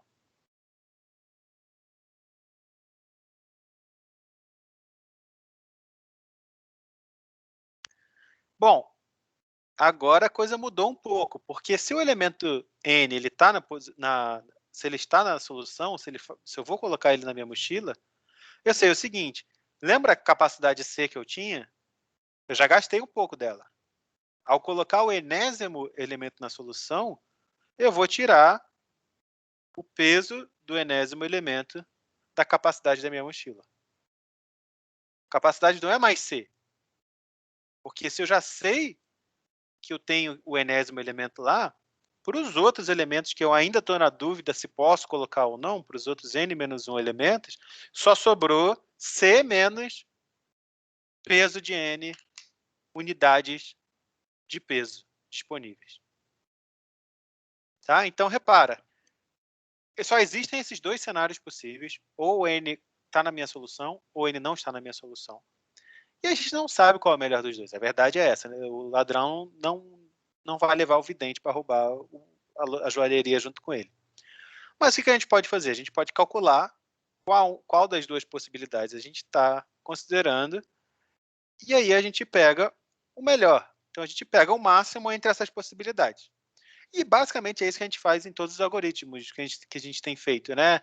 Eu nunca sei qual é a melhor coisa, né? Eu não tenho como adivinhar qual é o maior de dois elementos, então eu vou pegar o máximo entre isso e aquilo. Então, de novo, o que é que a gente está fazendo aqui? Eu estou falando o seguinte, ó, para resolver o problema da mochila, uma mochila de capacidade C, quando eu tenho N elementos, o que eu vou fazer? Eu vou pegar um elemento qualquer, eu peguei o enésimo, tá? Porque eu prefiro pensar de trás para frente. Eu peguei o enésimo elemento, e aí só tem duas possibilidades para esse enésimo elemento. Ou ele está na solução, ou ele não está na solução. Se ele não estiver na solução, então eu não preciso me preocupar com ele. Eu só jogo ele fora. E agora eu vou resolver o mesmo problema, só que só olhando para os n-1 primeiros elementos, e a mochila tem a mesma capacidade. Agora, se ele estiver na solução, então eu já vou reservar o espaço dele na mochila. Então eu vou reservar daquelas C unidades que eu tinha de capacidade da mochila, eu vou reservar Pn dessas unidades para o último objeto. Então só vai sobrar essa diferença daqui. E aí, agora o que eu faço? Bom, eu só tomei a decisão para um elemento, ainda tem que tomar para todos os outros. Então, para todos os outros, eu vou resolver a mochila agora nessa. Eu vou resolver o problema da mochila, só que para a mochila com essa capacidade daqui, C menos Pn. Faz sentido isso? Sim. Assim. Bom, e tudo isso que a gente escreveu aqui, a gente consegue resumir um pouquinho, tá? Então, isso daqui eu posso pensar o seguinte, ó, isso aqui é a instância com n elementos e capacidade C, isso daqui é a instância com n menos 1 elementos e capacidade C, isso daqui é a instância com C elementos, com n menos 1 elementos e capacidade C menos peso do enésimo elemento. E eu posso escrever isso que eu acabei de falar aqui, que é o seguinte.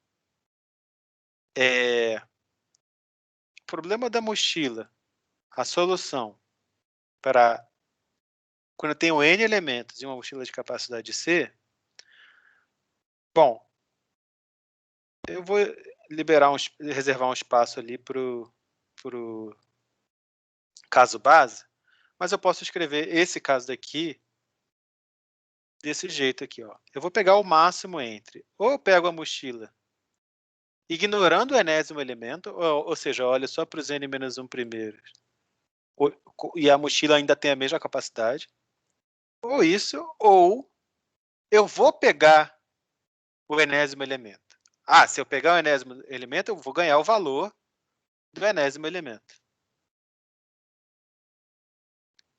Né? Se eu estou colocando ele, eu vou ganhar o lucro dele. Mas aí depois eu ainda posso pegar outras coisas, de repente. Né? Se sobrou espaço, eu vou pegar o melhor que eu puder da mochila com n-1 elementos, só que a capacidade dela já teve um pedaço ocupado.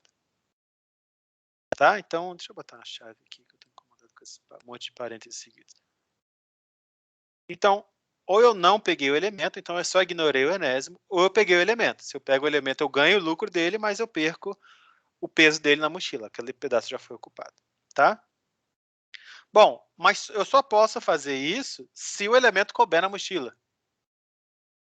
Pode ser que o enésimo elemento seja tão pesado que ele nem caiba na mochila. Tá? Então, o que a gente faz no caso se o peso do enésimo elemento for maior do que a capacidade da mochila? Eu posso colocar ele na mochila? Sim ou não? Não posso, né? Então, nesse caso, é só ignorar ele, né? Eu posso simplesmente pegar o M, N-1, C. Tá? Bom, mas ainda tem alguns outros casos que a gente tem que considerar aqui. O que acontece se eu não tenho elemento nenhum, se eu não tenho objeto nenhum? Eu tenho a mochila vazia, mas não tenho mais nenhum objeto. Qual o maior lucro que eu posso ter? 0. 0, né? Então, se n for igual a 0, é 0. Eu não tenho lucro nenhum. Se eu não tenho nenhum objeto, eu posso ter a mochila com a capacidade infinita, posso levar um monte de container para roubar a loja, mas se não tiver nada lá dentro, não tem nada para roubar. Não ganho nada.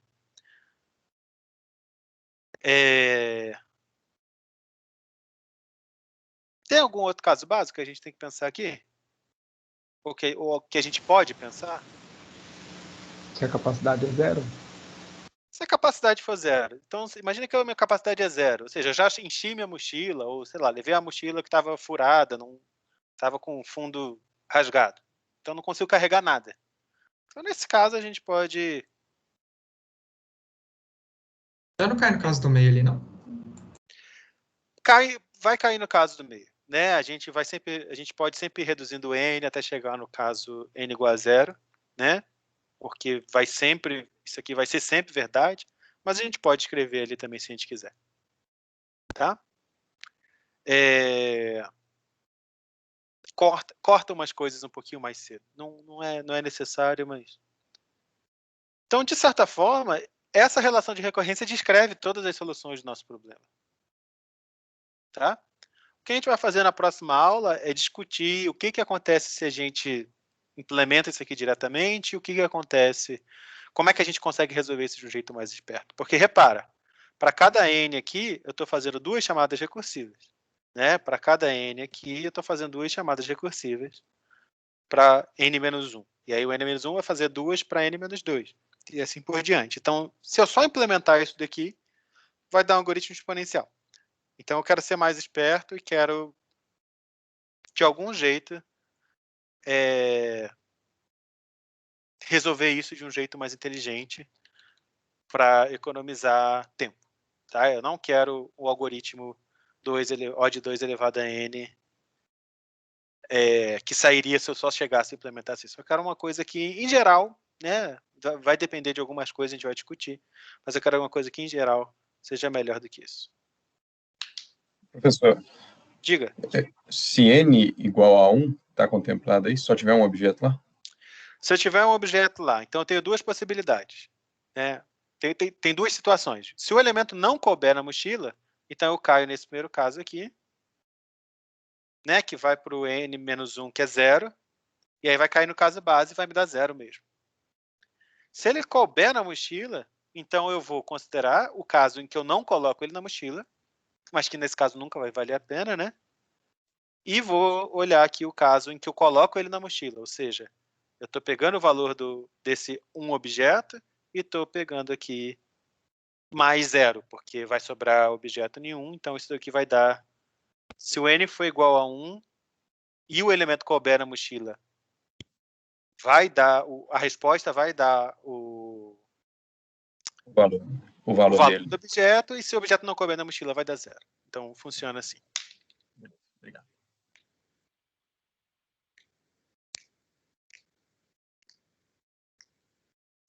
Bom, então é isso. Na quarta-feira, a gente termina de falar desse exemplo. Sugestão, tentem fazer os raciocínios que a gente fez para o Fibonacci para esse problema. Tá? Dá para resolver ele usando uma estratégia top-down, dá para resolver ele usando uma estratégia bottom-up. Tentem transformar isso aqui no algoritmo, é fácil, tá? Já tem o caso base, é o 0 aqui, tem os outros casos, vão ter chamadas recursivas. Aí você vai implementar recursivo. Depois, tenta usar aquela ideia de armazenar coisas que eu já calculei. Ah, mas professor, lá era só um valor, aqui são 2. Então tá bom, então armazena numa matriz ao invés de armazenar no vetor. Mas tenta usar essa ideia de guardar o valor que você já calculou para não precisar calcular de novo. Tá? E isso vai te dar um algoritmo top-down. Depois tenta fazer o bottom-up. Em que ordem eu posso calcular, né? Se eu for variando esses valores aqui, em que ordem eu posso calcular essas coisas, de maneira que quando eu chegar no valor que eu preciso mesmo, eu já calculei todos os valores dos quais ele depende. Tá? A gente vai fazer na próxima aula isso, a gente vai fazer só um dos dois. A gente não vai fazer os dois para a gente economizar tempo, para a gente poder ver outros exemplos. E se vocês tentarem fazer isso em casa, vocês vão entender muito mais fácil o que a gente vai ver na próxima aula, tá? Então a gente encerra aqui a aula de hoje.